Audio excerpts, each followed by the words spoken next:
আজকে মসজিদ তো পুরাই ফাঁকা, এই সুযোগে দান বক্স থেকে টাকাগুলো সরিয়ে ফেলি। হ্যাঁ? আরে লোকটা তো আমার দিকে তাকিয়ে আছে, এক কাজ করি আমি নামাজের অভিনয় করি।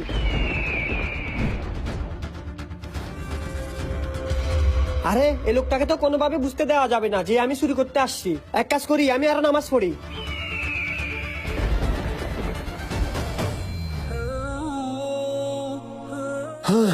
যাক আল্লাহ বাঁচাইছে, লোকটা গেছে।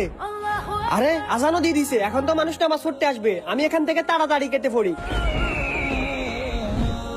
আল্লাহ বাঁচছি, লোকটা আমাকে দেখে নাই। ভাই, ভাই, ভাই, আমি কিছু করি না, আমি কিছু করি নাই। আরে ভাই আপনি এমন করতেছেন কেন? দূর, লোকটা কিছু বুঝে নাই, আমি ফাওয়া বসাইতেছি। জি ভাইয়া কিছু বলবেন? ভাই আমি নিয়ত করছি আমার মা সুস্থ হলে মসজিদ থেকে যে শেষে বের হবে তাকে 5,000 টাকা দান করব। এই নেন। হে আল্লাহ, আমি